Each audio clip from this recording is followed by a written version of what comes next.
வந்து நம்ம என்ன நம்ம 2 பேரும் என்ன பண்ண போறோம்? கனவா குழம்பு.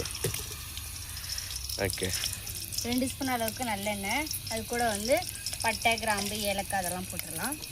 நெக்ஸ்ட் ஒரு பெரிய வெங்காயம். கனவா யாருக்கெல்லாம் கனவா குழம்பு பிடிக்கும்னு சொல்லுங்க. நம்ம ஏரியா கொஞ்சம் கடற்கரை ஏரியாங்கிறதுனால எல்லா பொருளும் கிடைக்கும். வதக்கணுமா?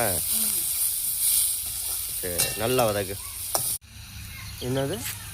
இப்போ வந்து வெங்காயம் நல்லா வதங்கிடுச்சு. இப்போ நெக்ஸ்ட் வந்து ஒரு தக்காளி. போடு. தக்காளி சேர்த்தாச்சு. தக்காளி சேர்த்துட்டு ஒரு 1/4 ஸ்பூன் அளவுக்கு மல்லித்தூள். சரி, அடிச்சு புகைச்சி தீயை விட்டுக்கிட்டு இருக்க, புகையா கிளம்புது. இந்த சட்டியில், சில்வர் சட்டியில் அப்படிதான் இருக்கும்.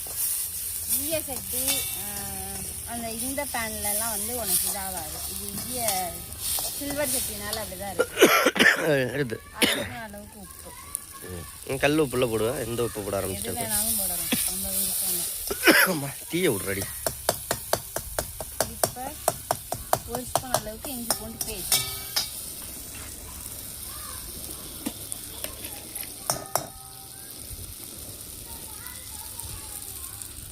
நீங்கள் பழைய எங்கே தரணி சார்? கொட்டாயில் இருக்கும். நெக்ஸ்ட்டு வெங்காயம் மாவை கட்டிலில் குப்பரப்படுத்துங்க. அடுத்ததாக நல்லா வதக்கிட்டு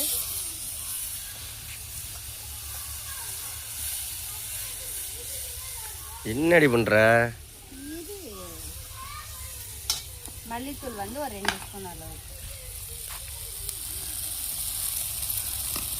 மல்லித்தூள், மிளகாத்தூள் காரமே கம்மியாக போடு பிள்ளைங்க. அப்புறம் நீங்கள் அது 1/2 ஸ்பூன் அளவு. நெக்ஸ்ட்டு நல்லா கிளறி விட்டுட்டு அரிசி களைஞ்ச தண்ணியை வச்சு. கனவா போடலையா? போடணும். அதுக்கு மசாலா வந்து அடிக்கணும். அதனால் லைட்டாக ஊற்றிட்டு கிண்டி விட்டுட்டு நெக்ஸ்ட் நம்ம கனவாவை தான் இறக்க போகிறோம். கனவா வேகிறதுக்கு ரொம்ப நேரம் ஆகும். சீக்கிரம்லாம் வேகாது. கறி மாதிரி சீக்கிரம் வேகாது. கனவா கொஞ்சம் லேட் ஆகும். டேஸ்ட்டு வேறு லெவலில் இருக்கும். நீ சாப்பிட்ருக்கீல்ல? நீ சாப்பிட்டு மூஞ்சி அப்புறம் அப்படி போகுது. அப்படி போனால் மூஞ்சையே நீ இதில் பார்க்க பெருசாக தெரியுது. இது பாருங்க, இவ்வளோ சைஸுக்கு இருக்குது. இவ்வளோ தான் வரும். சுருங்கிடுச்சுன்னா சின்னதாக சுருங்கிடும். வேக வச்சுட்டோம்னா அது சுருங்கிடும்.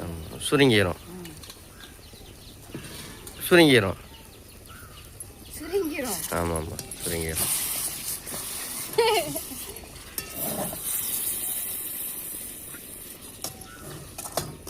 இப்போ நெக்ஸ்ட் வந்து நம்ம தேங்காய் அரைச்சி வச்சுருக்கோம், அது சேர்த்துக்கிறோம்.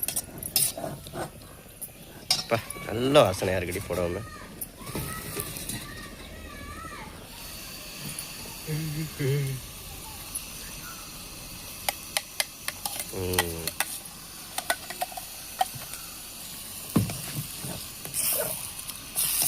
தேங்காயை போட்டாச்சு. வேற என்ன? அவ்வளோதான். இது வேகிற அளவுக்கு தண்ணி ஊற்றி நம்ம கொதிக்க வச்சுட்டு அப்புறமா பார்க்கலாம். தண்ணியை ஊற்று.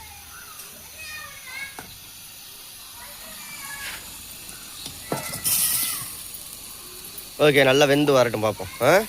அப்போ தானே? சரி. ஃபைனலாக நம்ம கனவா குழம்பு வந்து கொதிச்சிருச்சு. வெந்துருச்சா இதெல்லாம்? டேபிள் அடுத்து பார்த்து. ஓகே, வேறு என்ன ரெசிபி சேனல் கமெண்டில் சொல்லுங்கள். சேனலை சப்ஸ்கிரைப் பண்ணிக்கோங்க. எவ்வளோ பெருசாக இருந்துச்சு நான் சொன்னேன்ல, அதான் கோடையில் பெருசாக தான் இருக்கும். கனவா இல்லை. சரி, வேறு என்ன? ஓகே, இந்த வீடியோ பிடிச்சிருந்தா லைக், ஷேர், கமெண்ட் பண்ணி சப்ஸ்கிரைப் பண்ணுங்கள். வேறு என்ன நம்ம சேனலில் இது இந்த மாதிரி டிஃப்ரெண்ட்டாக எதுவும் சமைக்கலான்னா கமெண்ட் பண்ணுங்கள், சமைப்போம். பாய்.